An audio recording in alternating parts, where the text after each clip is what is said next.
गोविंद मेरो है, गोपाल मेरो है। गोविंद मेरो है, गोपाल मेरो है। श्री बांके बिहारी नंदलाल मेरो है। ओ श्री बांके बिहारी नंदलाल मेरो है। श्री राधे बिहारी घनश्याम मेरो है। श्री बांके बिहारी नंदलाल मेरो है। गोविंद मेरो है, गोपाल मेरो है। गोविंद मेरो है, गोपाल मेरो है। श्री बांके बिहारी नंदलाल मेरो है। श्री बांके बिहारी नंदलाल मेरो है। गोविंद मेरो है, गोपाल मेरो है। मेरो है, गोपाल मेरो है।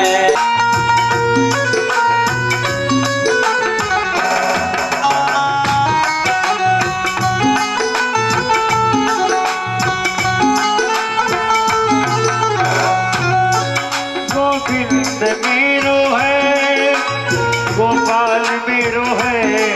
गोविंद मेरो है, गोपाल मेरो है। ओ श्री बांके बिहारी नंदलाल मेरो है। बांके बिहारी नंदलाल मेरो है। गोविंद मेरो है, गोपाल मेरो है।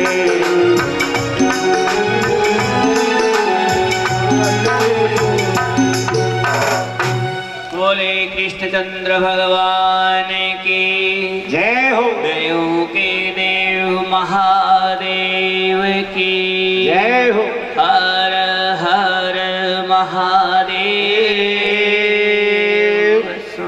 वो भी एक यज्ञ में महाराज अपने पति के वियोग के बाद भस्म हो गई और कहते हैं उसकी भस्म से तुलसी, शंख पुष्पे इत्यादि पौधों की उत्पत्ति हुई महाराज। और फिर यही तुलसी आगे चल करके और फिर शंखचूड़ के साथ इसका सारा कथा होगी जो आगे आएगी महाराज। बता रहे यहीं पर कि दात्री, मालती और तुलसी की उत्पत्ति हो गई महाराज इसी के बीज से। कहते हैं भगवान विष्णु का मोह निवारण हुआ और समय बीत गया। एक बार की बात है महाराज, मुखे बाहुरुसे स्नातम चातुर्वर्ण्यम सहोदिताम कल्पने कृता पूर्वे न घटेत विचारत है। नारद जी ने बताया है कि महाराज इन्हीं के कुल में राक्षसों के बताया कि एक दम्भ हुआ था, उसके पुत्र हुआ था दम्भ। इस दम्भ ने क्या किया महाराज कि पुष्कर राज में जाकर के और बड़ी तपस्या करी महाराज दम्भ ने। अब जब दम्भ ने पुष्कर राज में जाकर के तपस्या करी ने तो कहा इतना तप किया, इस तप के प्रभाव से दंबासुर जो है, दंबासुर इतना प्रभावी था महाराज, इसने पुत्र प्राप्ति के लिए वर मांगा था। तो पुत्र प्राप्ति के लिए वर मांगा ब्रह्मा जी से। पुष्कर राज में तप किसका किया? ब्रह्मा जी का। और ब्रह्मा जी की भक्ति करी दम्भ ने, और दम्भ ने जो ही भक्ति करी ने तो ब्रह्मा जी की कृपा से महाराज इसके पुत्र हुआ जी। पुत्र का नाम रखा गया महाराज शंखचूड़। ये शंखचूड़ भी अपने पिता के समान बड़ा पराक्रमी था महाराज। कहते हैं शंखचूड़ कौन था कि पूर्व में राधा के द्वारा श्रापित भगवान कृष्ण का सखा श्रीदामा शंखचूड़ बना था महाराज। भगवान शिव जी के पास भगवान कृष्ण आकर ये बात सारी बताई कि महाराज हमारे इसका भी किस प्रकार से उद्धार होगा, रे कैसे श्रीदामा होगा, क्या बात होगी। तो भगवान कन्हैया की बात सुन करके भोले बाबा ने इसका भी उद्धार करने का विचार किया महाराज। कहते हैं शंखचूड़ उत्पन्न हुआ। शंखचूड़ जो है ने एक प्रकार का समुद्र में पैदा होने वाला शंख होता है, और शंख में उत्पन्न होने वाला जो जीव होता है उसको शंखासुर भी कह सकते हो आप। यानी कोई तो अश्व के रूप में राक्षस, कोई बैल के रूप में राक्षस, कोई कहते हैं शंखचूड़ यानी शंख के जो जीव होते हैं शंख वाला वो भी राक्षसी होता है, उसमें कोई जीव हो जाए वो भी राक्षस हो सकता है। तो इसी प्रकार से अलग अलग राक्षस होते हैं। तो जो जिस योनि में आता है उसके आगे असुर लग जाता है, बस इतना ही फर्क है। ये जो शंखचूड़ था महाराज, इसके मरने पर कहते हैं कि इसका जो शंख रहता है ना उससे भगवान विष्णु और लक्ष्मी जी स्नान करने से प्रसन्न होते हैं। ये जो शंख जो समुद्र में मिलते हैं ये इन्हीं के द्वारा उत्पन्न की खोड़ी स्वरूप है, और शंख से भगवान विष्णु और लक्ष्मी जी को स्नान कराने से बड़े प्रसन्न होते हैं। लेकिन भगवान शिव को शंख से स्नान नहीं कराना चाहिए। शंख का स्नान शिव जी के लिए मना है।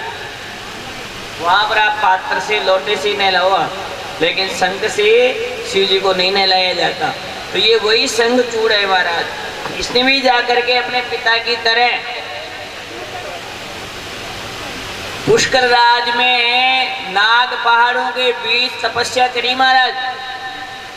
तपस्या करी तो ब्रह्मा जी प्रसन्न हो गए, बोले कि तू यहाँ से जा, जहाँ पर वो तुलसी शंख पुष्पी धात्री पार्वती के द्वारा वृंदा के भस्म से उत्पन्न हुई थी उस वन में जाकर के और तू वहां पर भगवान शिव जी की भक्ति करना रे। शंखचूड़ आकर के महाराज वहां पर भगवान की भक्ति करी।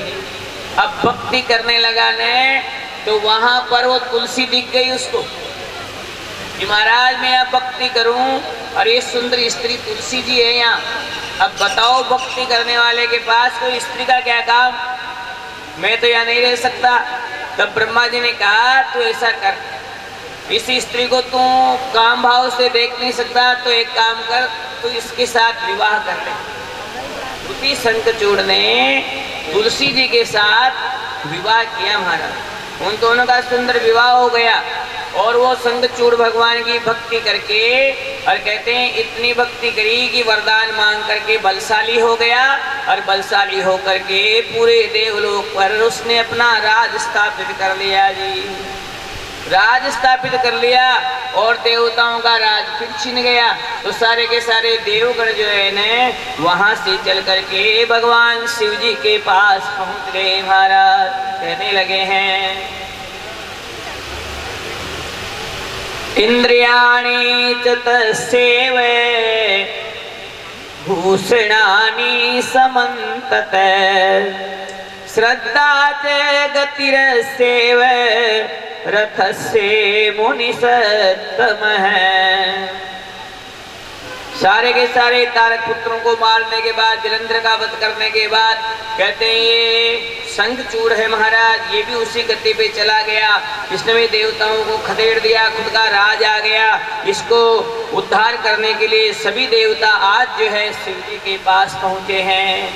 वहां जाकर के भगवान शिव जी की प्रार्थना करी। शिव जी ने देवताओं को उपदेश दिया कि देखो देवताओं कि जन्मांतर से जिसकी जैसी बुद्धि होती है उसका वैसा ही भाव हो जाता है।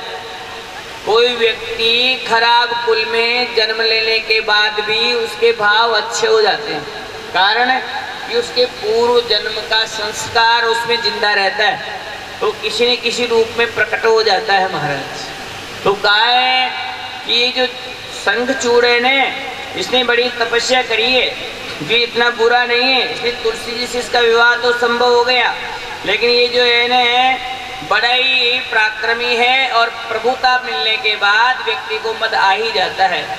तो उसी समय जो है ना शिव जी ने अपने गंधर्व को भेजा इसके पास, पुष्पदंत को, और पुष्पदंत को भेज के कहा कि तू जा और उस शंखचूड़ को समझा कि जो देवताओं का राज है ना इसको तू अपने आप से निकाल करके और इनको संभला दे महाराज। पुष्पदंत वहां गया महाराज, तो ये शंखचूड़ ने मना कर दिया कि ये सब होने वाला नहीं है। पुष्पदंत समझा करके महाराज दूध जो था वहां से वापस आ गया। फिर क्या था, जब उसको एक बार समझाने के लिए कार नहीं माना तो फिर भोलेनाथ जो है न अपने शिव गणों के साथ सेना के सहित जो है न युद्ध के लिए निमित्त होकर के वहां से चलने लगे जी। शिव जी की पूरी सेना ब्रह्मा विष्णु महेश और देवगण सब एकत्रित होकर के वहां पर युद्ध करने लगे महाराज। युद्ध बड़ा भयंकर हुआ। ये कहते हैं कि भगवान भोलेनाथ ने कम से कम, ये बता रहे कोई तो 6 कोई 60,000 वर्ष तक युद्ध चला महाराज, फिर भी ये पराभूत नहीं हुआ। क्योंकि इसकी जो पत्नी थी महाराज तुलसी जी, तुलसी जी ने भगवान की इतनी बड़ी भक्ति करी थी, उसका इतना अखंड सौभाग्य था, ऐसी पतिव्रता नारी थी कि जब तक वो पूरी पत्नी पतिव्रता रहेगी जब तक इस शंखचूड़ को कोई मार नहीं सकता था महाराज। काय सती सावित्री हुई थी महाराज। यमराज सत्यवान के जीव को लेने आ गया था यमराज, लेकिन सती सावित्री ने अपने कम आयु के पति को भी यमराज से छीन लिया था। इसलिए कहते हैं जो ताकत पतिव्रता नारी में है न वो किसी में नहीं है। इसलिए जो पतिपरायण स्त्री होती है वो अपने पति की मृत्यु को भी यमराज से खींच लाती है महाराज वापस। यहाँ पर जो बताया गया है कि शंखचूड़ से भगवान शिव जी का युद्ध हुआ महाराज। एक दूसरे दूत भेजे गए एक दूसरे के पास समझाने के लिए कि जरा समझो, युद्ध मत करो, ऐसे समझो, लेकिन दोनों ही नहीं माने। शंखचूड़ ने भी भेजा था लेकिन नहीं माने शिव जी। आखिर में दोनों में भयंकर युद्ध हुआ महाराज। शंखचूड़ का भगवान शिव जी के पुत्र जो महावीर थे कार्तिकेय जी से भयंकर युद्ध हुआ है। कहते हैं कार्तिकेय जी से युद्ध करते करते भी कई वर्ष बीत गए। उसी समय भगवान शिव जी ने सोचा कि इतने लोगों से मरने में नहीं आ रहा है, तो आपके अंदर विराजित भगवती उमा पार्वती, जिसमें काली, लक्ष्मी और सरस्वती तीनों देवियों का निवास है। ब्रह्मा विष्णु महेश तीनों तो शिव जी में रहते हैं। और कहते हैं दुर्गा जो है उसमें महाकाली, महालक्ष्मी, माँ सरस्वती तीनों है। दुर्गा का नाम लेने का मतलब है तीनों का नाम हो गया। तो उसी समय जो महाराज शिव जी ने सब देवगुणों ने उन तीनों शक्तियों को बाहर निकालने के लिए प्रार्थना करी कि जो तीन देवियां हैं उनमें से जो महाकाली जो कालिका है उसको प्रकट करने के लिए उन्होंने प्रार्थना करी जी।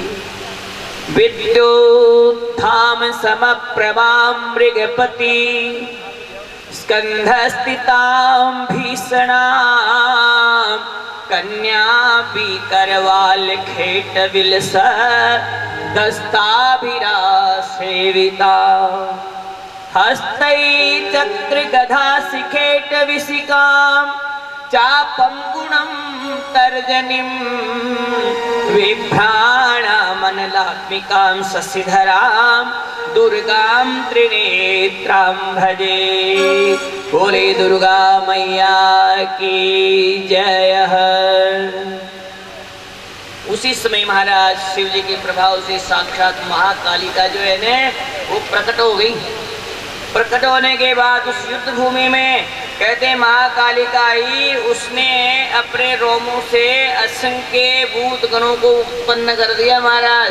कहते हैं करोड़ों तो साकड़ियां और करोड़ों डाकड़ियां, करोड़ों ही भूतनियां और करोड़ों ही पिशाचनियां, बेताल, सारे का सारा भूत प्रेत डाकनी शाकनी पेताल पिशाच ब्रह्म राक्षस की मेड़ो लगा दी माता जी ने।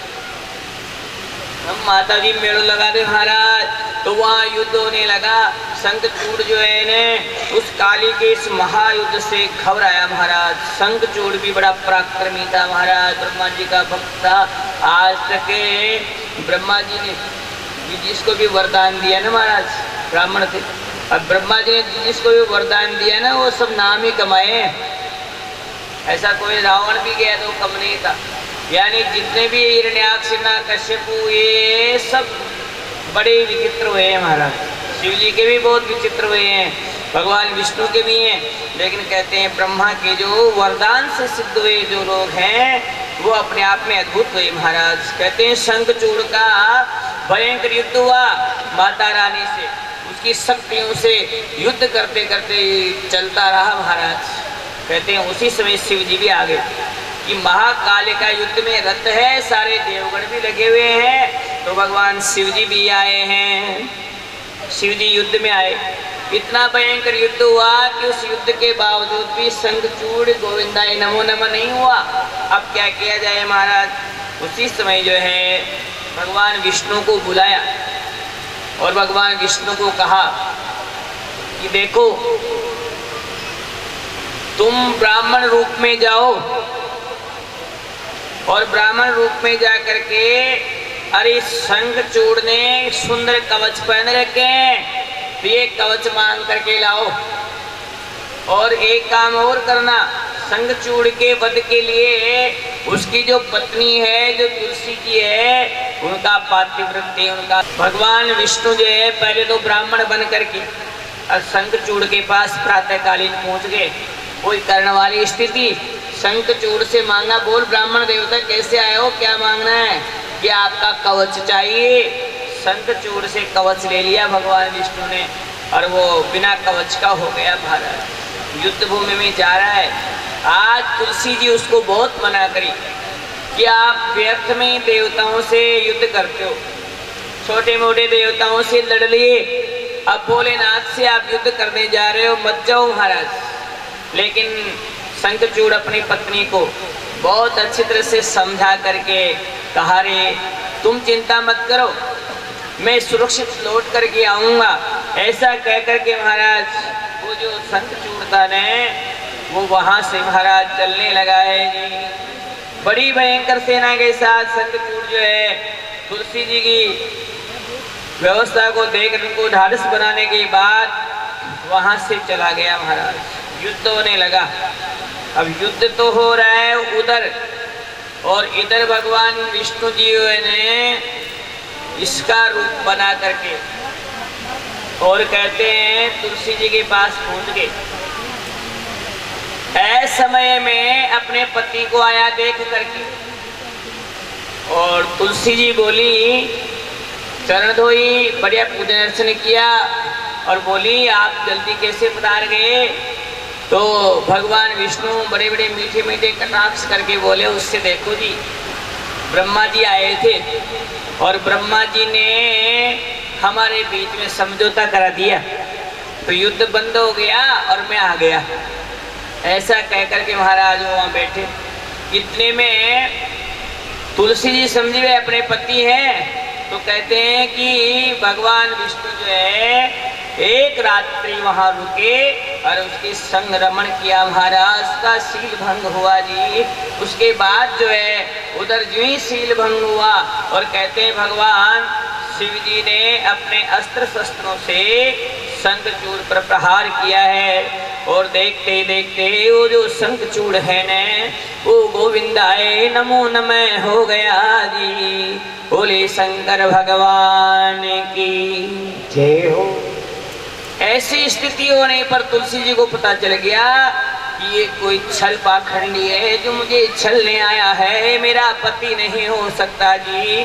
उसी समय वो देखी तो पतिव्रता नारी थी, उस रूप में साक्षात विष्णु नजर आए हैं। ऐसा क्यों हुआ? कहते हैं ये स्वयं पार्वती जी को शिव जी के नहीं होने पर शिव जी का रूप बना करके वहां पर चलने गया था। वो तो पार्वती जी पहचान गई थी, नंदीश्वर जी के रोकने की कोशिश करी थी, उसके बाद ये लौट करके आया था। तो पहले गलती इसने करी थी महाराज, और फिर अपने पत्नी के यहाँ से व्यवस्थाओं के तहत महाराज ये जो तुलसी जी है न, इसने पहचान लिया और कहने लगे, हे विष्णु, तुम्हारा हृदय पत्थर की तरह है, तुमने इतना करते समय कम से कम मेरे चरित्र का ध्यान नहीं किया, जा, तेरा हृदय पत्थर के समान है, मैं तुझे श्राप देती हूँ कि तू पत्थर का हो जा रे। उसी दिन से भगवान विष्णु पत्थर के हो गए, जो शालिग्राम के रूप में पूजे जाते हैं। बोले शालिग्राम भगवान की। और यही तुलसी जी है ना, ये गंडकी नदी के रूप में परिवर्तित हो गई। आज भी गंडकी नदी है, वहीं पर शालिग्राम जी मिलते हैं। पत्थर तो सब जगह होते हैं, लेकिन जिस नदी का रूप तुलसी जी का हुआ, उसी तुलसी जी वाली नदी में से जो पत्थर निकलते हैं वो गंडकी नदी है, और उसमें से शालिग्राम निकलते हैं। वहीं पर जो कई प्रकार के कीट मकोड़े महाराज उन शिलाओं में जाकर बैठ करते और उनमें निशान कर देते हैं, छेद करते रहते हैं, चक्कर चिन्ह इत्यादि बना देते हैं। कहते हैं जिस शिला पर भगवान विष्णु के चक्कर चिन्ह अंकित हो, वो शालिग्राम की जो मूर्ति है वो उत्तम कोटि की मानी गई है। इस प्रकार भगवान ने कहा तुलसी जी से कि आप चिंता मत करो, आपका इस पे कोई अपराध नहीं है, ये आपके पति का दंड है। अगर पति कोई गलती करेगा तो परिवार वालों को भी उसका फल तो भोगना ही पड़ता है। अजी बेटा भी कोई दंड करे तो माँ बाप को भी तो झेलना ही पड़ता है ना। अब इसमें क्या करें, सारे घर वाले सब बढ़िया हो, जब कोई प्रकार दंड नहीं मिले, घर में एक भी आदमी खोटा हो जाए तो फिर क्या होता है, एक बेटो बीननी ने मारे तो फिर बीननी दर्ज करा दे केस, तो बेटा तो ले जाओ, सास ससुरा ने साथ के साथ पकड़ ले जाओ लेन। अब सास ससुरों का ही रोल तुम, लेकिन मजबूरी जो उनका बाप माँ बाप से नहीं वास्ते, इसलिए कहा है महाराज कि तुलसी जी अब मैं बता रहा हूँ आपको कि देखो आप मेरे लिए अति प्रिय होगी, और मैं स्वयं तुम्हें तुम्हारे इस चारित्र्य को उत्तम बनाने के लिए मैं आपको हमेशा के लिए पत्नी स्वरूप में देखूंगा, और जो है ना आप हमारे सन्मुख रहेगी। कहते हैं भगवान शालिग्राम आज भी तुलसी जी के साथ विवाह करते हैं, और आज भी वही परंपरा पड़ी हुई है। तुलसी जब कभी भी होगी तो उसका एक अखंड पति हो गए भगवान शालिग्राम, इसलिए कहते हैं तुलसी जी का विवाह होगा। सुबह लगन पत्रिका लिखी थी, अपने लगन वगन लेके आए थे हम यहाँ, वहाँ लगन लिखा, यहाँ लगन जिलाया ठाकुर जी को, बड़ा मंगल गान गीत गा हुए, बेस बाकी लाए, दक्षिणा वक्षिणा दी गई, नाश्ता पानी लड्डू वड्डू सब हुए थे, आप आए नहीं, क्या करें। चलो अब वो लगन पत्रिका हो गई, शाम को बना बने गाएंगे। तो अभी पड़ोस में कोई की विवाह है, आपका पड़ोसी के, आपका भाई बंदा के, बेटी की पोती की, तो आप उनका बना बनेगा बजाओगे तो नहीं। तो फिर आपने भी तुलसी जी को विवाह है तो शाम का आप लोग सब जो है भाभी जी टेबल है नमी लगाए तो खेवा अबारी खेदी जाता है सबने, तो सारी सकें शाम का बना का बाजू थोड़ा पता है ज़्यादा लगा ना कहीं पर। हाँ क्यों सबसे सस्तो सौद हो जाए महिला मंडल के अनुसू भजन गीत बना बनी गुआबो 5 पता शाम गाड़ चल जाओ जे, अरे कोई तो शिष्य आओ जाए 5 पता शाम भी के एक पता से मीठो मुठो कर फ्री जाओ।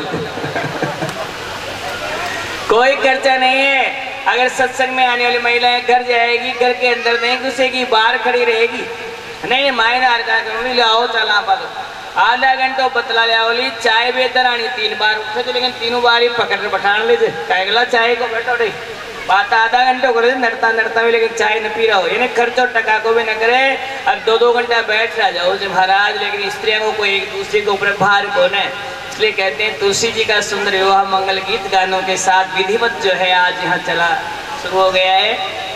लगन पत्रिका दे दी है अपने 5 दिन की, और विद्यायक भी होगा, सभी प्रकार की स्थितियाँ होगी, हल्दी पीटी मेहंदी आप यहाँ गीत गाड़ में कर लेना आप, मैंने गाली जी बोलते गाली जी आजकल के कोई अति चमक होना बस खाली मंगल गीत गाले और ये सब काम हो जाए। भगवान तो स्वयं ही नारायण है, भगवती तुलसी स्वयं देवी है, उनके सब संस्कार स्वतः सिद्ध है। आज भगवान श्री हरि ने कहा है तुलसी तुम मेरी हमेशा प्रिया रहेगी, और जो कोई भी मेरी सेवा करेगा और सेवा करने के बाद अगर उसने तुलसी का पत्र मुझ में नहीं चढ़ाया तो सेवा अधूरी मानी जाएगी।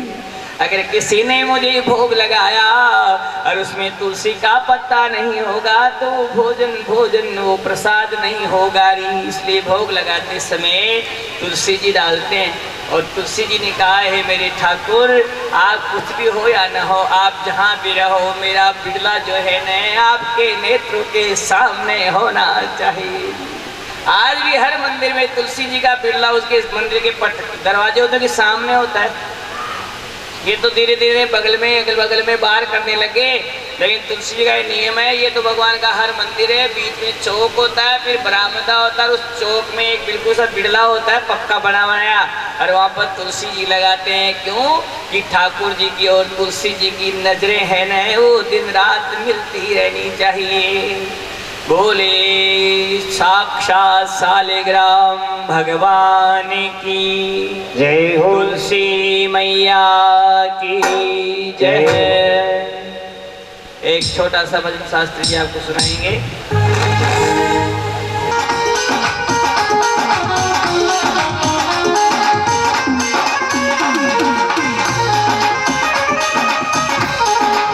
देव की वासुदेव हरि साया, देव की वासुदेव हरि साया, देव की वासुदेव हरि साया यशोदा, नंद जी पाट बैठाया यशोदा।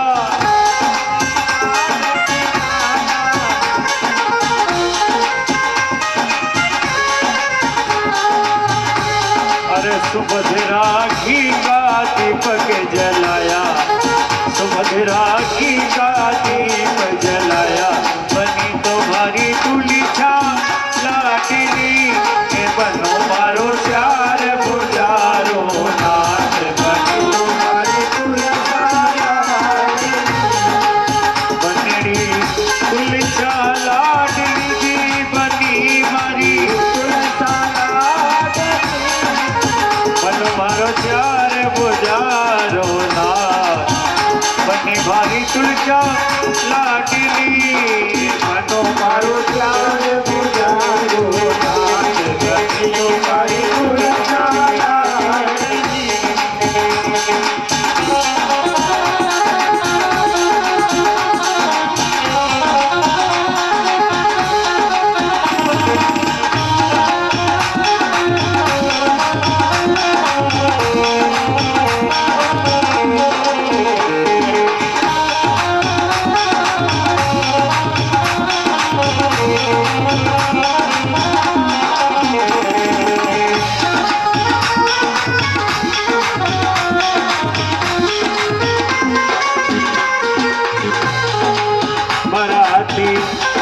बराती शिव ब्रह्मा मन भया, बराती शिव ब्रह्मा मन भया, बराती शिव ब्रह्मा मन भया, बराती ब्रह्मा मन भया, गरुड़ चढ़ लक्ष्मी पति भी आया, गरुड़ चढ़ लक्ष्मी पति भी आया, गरुड़ चढ़ लक्ष्मी पति भी आया, गरुड़ चढ़ लक्ष्मी पति भी आया, गेरावत इंद्र जो चढ़े कर आया, गेरावत इंद्र जो चढ़े कर आया, अरे बनी मारी तुलिछा लाडली, बनो मारो चार पुजारो नाथ, बनी तुम्हारी तुलिछा लाडली,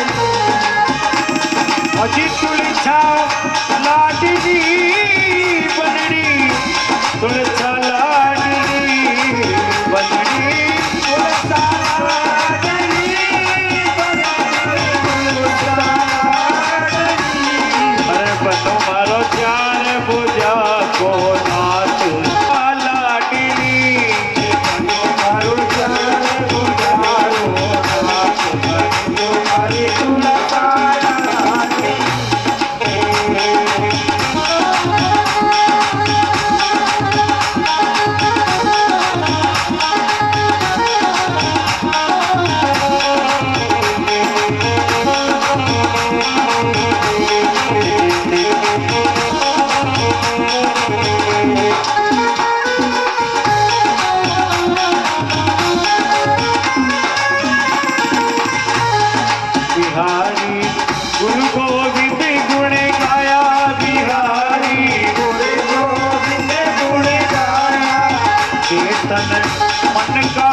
फूल चढ़ाया जी चेतन मन का फूल गया भगता मिलकर हरि गुण गाया अरे भगता मिलकर भगवत सजाया बननी तुली छा लाडली बनो मारो चार बुझारो नाच बनी तुम्हारी तुली छा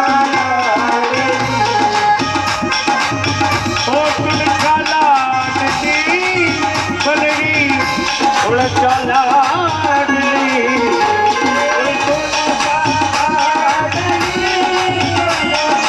तुली छा लाडली बनो मारो चार बुझारो नाच बनी तुम्हारी तुली छा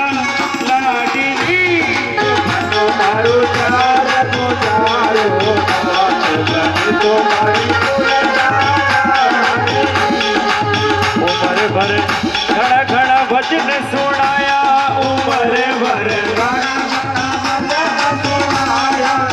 उमर भर घड़ा घड़ा भजन सुनाया जी उमर भर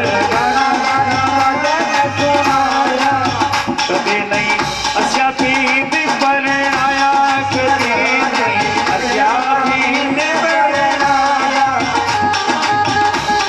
ओ कभी नहीं अशा पीत परणाया कभी नहीं अशा पीत परणाया ओ करा मोटी किस्मत भाया रे तारी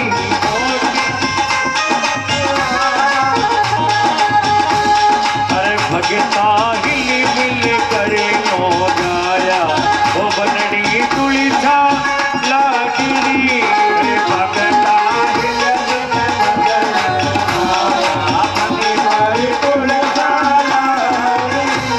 बनो मारो चार गुजारो नाथ बननी तुली छा लाडली बनो रे मारो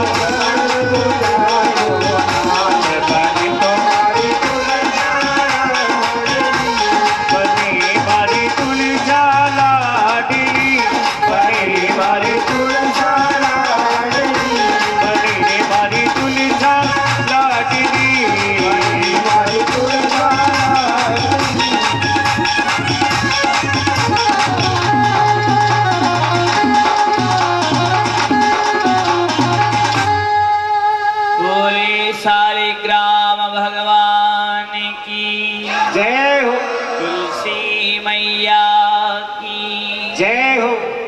कहते तुलसी जी का शालिग्राम जी का सुंदर महत्व में प्रकट हुआ है और साक्षात हमारे प्रकाश पहाड़ जो है यहाँ बहुत महनीय दिव्य मूर्ति आज गोपाष्टमी है और गोपाष्टमी के दिन हमारे साक्षात सुरभि स्वरूपा और भगवत स्वरूप संत गणों का आगमन इससे शिव महापुराण में जो यहाँ हुआ है आप सब परिचित हैं। आप जुगल जोड़ी के रूप में अपने इस क्षेत्र में कई संकल्प विकल्पों के साथ पूरे देश में गौ माता के लिए सराहनीय वंदनीय कार्य कर रहे हैं। आपने कई सत्संग अपने जयपुर नगर में भी किए हैं। आप बहुत प्यारी प्यारी गौ कथाएं नरसिंह जी का माहिरा, इसके अलावा श्रीमद् भागवत की कथा और अन्य कई कथाओं के मर्मज्ञ के विशेषज्ञ हैं। आप इस पावन पर्व के इस मंगलमय महोत्सव में आज जहां तुलसी जी का लगन पत्रिका लिखी गई और अभी अभी हम तुलसी जी और शालिग्राम जी की महात्म्य को प्रकट कर रहे थे, उसी के क्रम में आप यहाँ पधारे हैं। तो भाव पुष्प से हम सब भक्तगण जो है और यजमान बंधु और सहित आपके श्री चरणों में कोटिशय नमन करते हैं। नमो नमः। हमारे आदरणीय भाई साहब तहसीलदार जी सत्यनारायण जी गुप्ता आपकी चरण वंदना कर रहे हैं।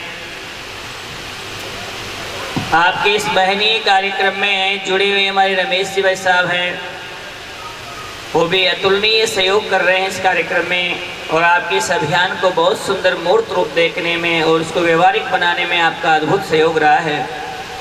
ऐसा है कल्पित और कहा है कि असंभव सा जो लक्ष्य आपने ले रखा है, लेकिन आप सबके सद्भक्तों की सद्प्रेरणा और सद्गुणों से ये कार्यक्रम भी आपका धीरे धीरे प्रगति पे है और गति पकड़ते हुए जा रहा है।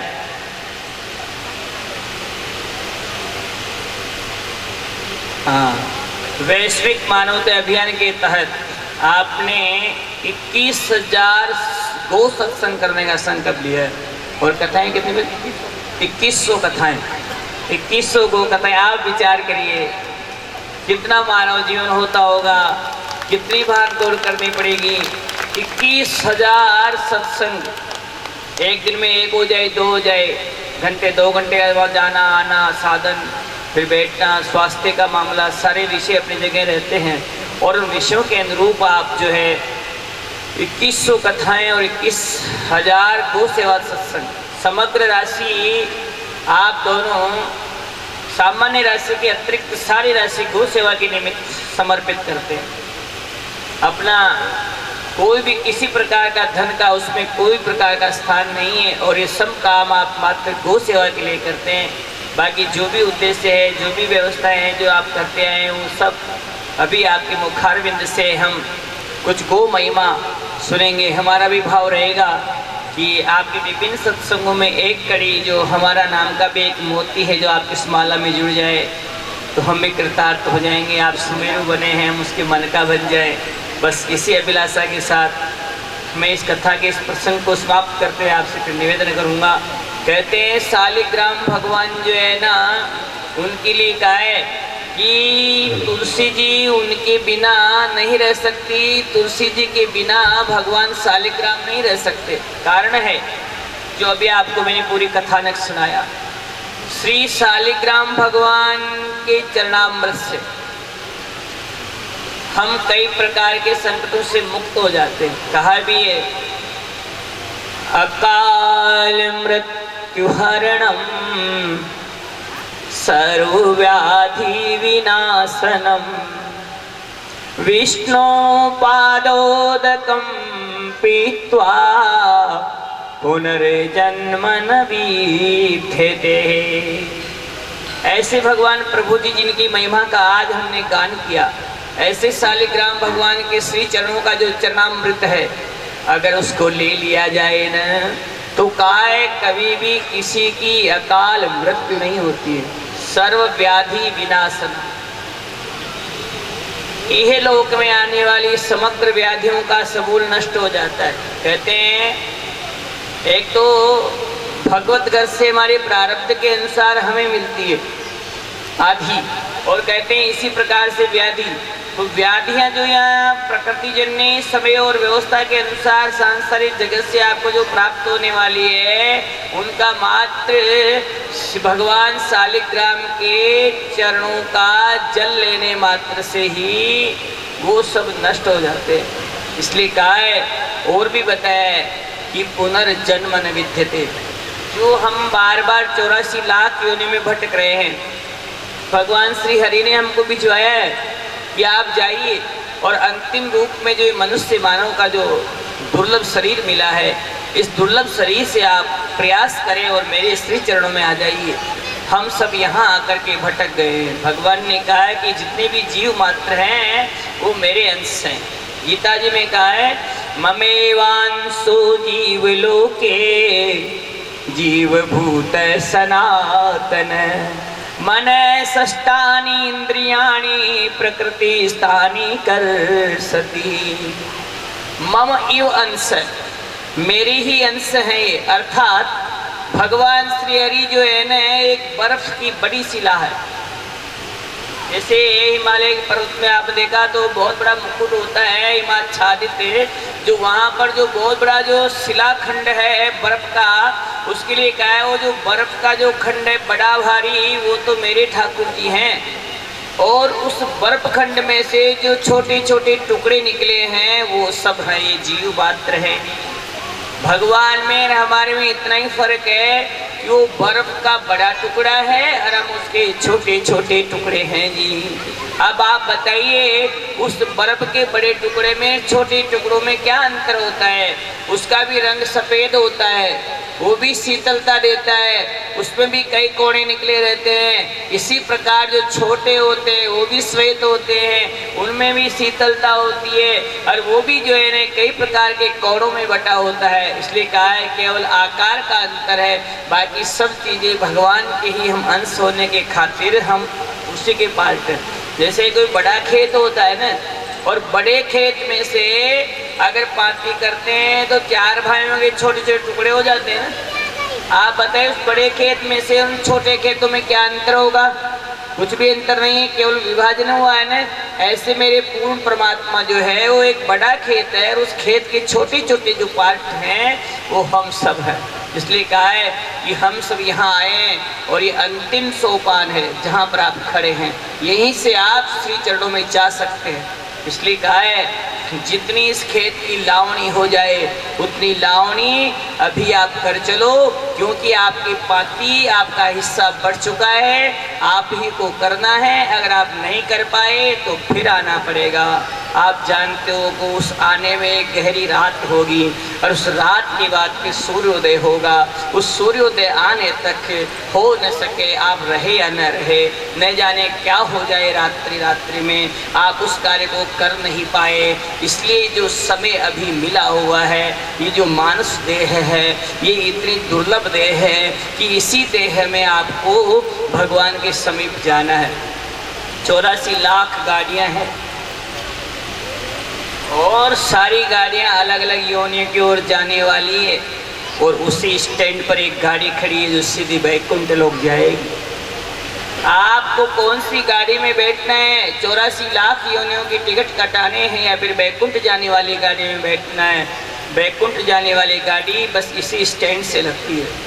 अगर इस स्टैंड से अगर आप बैठ करके वैकुंठ चले गए तो निश्चित रूप से आपके आने का उद्देश्य पूरा हो जाएगा, अन्यथा फिर भटकन रहेगी। इसलिए आपसे हम सबसे यह आग्रह है कि जितना हो जाए जो हमारे शास्त्रीय मूल्य हैं उनका पालन करना चाहिए। हमें अलग से कुछ करने की आवश्यकता नहीं है, हमको केवल इतना करना है। हमारे जो संत कहते हैं, जो महंत कहते हैं, जो ग्रंथ कहते हैं, उनको आप बिना विचारे पालन करने लग जाओ, इसमें नैया पार हो जाएगी। कहा है संसार के काम करने हो तो 100 बार विचार करना चाहिए, लेकिन अगर भगवान का कोई काम करना हो तो बिना विचारे करना चाहिए। इसमें ज़्यादा विचार करने की जरूरत नहीं है, क्योंकि इसके द्वारा किया गया जो काम है वो सुफल ही देने वाला है। कहा है किसान खेत में बीज डालता है ना, तो उल्टा सुल्टा कैसे भी डालेगा ना तो उग जाता हो। बस ऐसा मान करके जितना हो जाए, जितना समय, जितना शरीर, रूप, रंग, कुटुंब, कबीला, धन, वाहन, पद प्रतिष्ठाएं आपकी जितना भगवान के निमित्त काम कर सकती है वो सारे काम आपको नित्य करने चाहिए, और इसी से आपका भला होने वाला है। और यही आज की पृष्ठभूमि का सार है। इसलिए कहा है कि शालिग्राम भगवान और तुलसी जी का विवाह देवोत्थापन एकादशी को होता है, और उसी की परिप्रेक्ष्य में हमारे जो आज के इस जो प्रबुद्ध यजमान श्रीमान सत्यनारायण जी गुप्ता उनकी धर्मपत्नी के साथ हैं तुलसी जी का विवाह करने की योजना बनाई। उसी के तहत इन्होंने शिव महापुराण जैसे इस महाग्रंथ का यहाँ पर प्रवचन करवाया, और आज इस प्रवचनों में कहते संतों का आगमन हो गया। कहते किसी भी कार्यक्रम में, किसी यज्ञ अनुष्ठान में विप्रों का, संतों का आगमन हो जाता है तो यजमान को ऐसा मान लेना चाहिए कि उसका कार्य सफल हो गया। हम सब इस कार्य को, इसका परिणाम पंचमी तिथि को आए, लेकिन हमने तो आज ही अपने परिणाम की पूर्व घोषणा कर दी है कि हमारा जो कार्य है ऐसे सुंदर महानुभावों की पदार्पण से सिद्ध हो गया है। बोले संत भगवान की, गैया मैया की। अब मैं आग्रह करूँगा हमारी परम पूजनीय दीदी जी और आप दोनों हमें कृतार्थ करें। बोलिए कृष्ण कन्हैया लाल की, गैया मैया की जय हो, शंकर भगवान की जय हो, जगदम्बे मात की जय हो, नंदी महाराज की जय हो। ओम नमः पार्वती पते हर हर महादेव।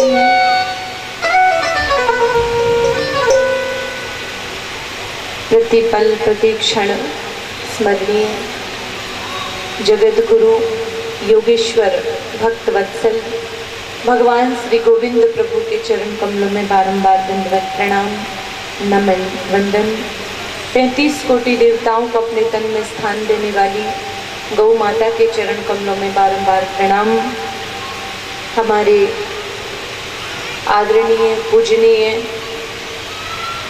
व्यासपीठ पर विराजमान आदरणीय पंडित जी, जिन्होंने इतनी अमृत वर्षा करके आप सबको आनंदित किया है, लाभान्वित किया है, जो अत्यंत सरल और बहुत ही दिव्य मूर्ति है। मैं बारंबार प्रणाम करती हूँ, वंदन करती हूँ और गौ माता की महिमा को जन जन तक पहुँचाने में अपना संपूर्ण जीवन समर्पित करने वाले पूज्य स्वामी जी को मेरा प्रणाम।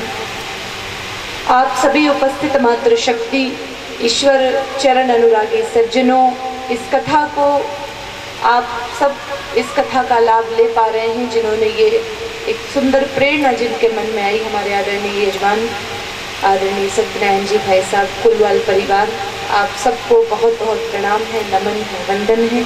आइए भगवान नाम संकीर्तन एक क्षण करेंगे और उसके बाद ज़्यादा नहीं, आज गोपाष्टमी का पर्व है। ये हमारा परम सौभाग्य है कि आज इस दिव्य अवसर पर, इस दिव्य गोपाष्टमी के दिन हमें यहाँ शिव महापुराण कथा में उपस्थित होने का ये सौभाग्य प्राप्त हुआ है।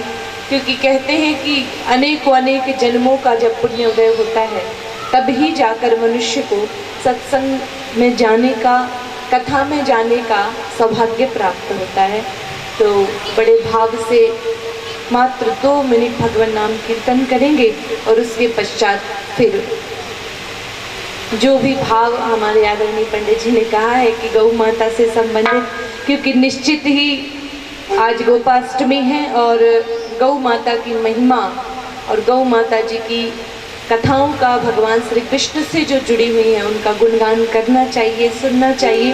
तो उसी के संदर्भ में थोड़ा सा वर्णन करेंगे और उसके पश्चात फिर समय जैसी अनुकूल देगा।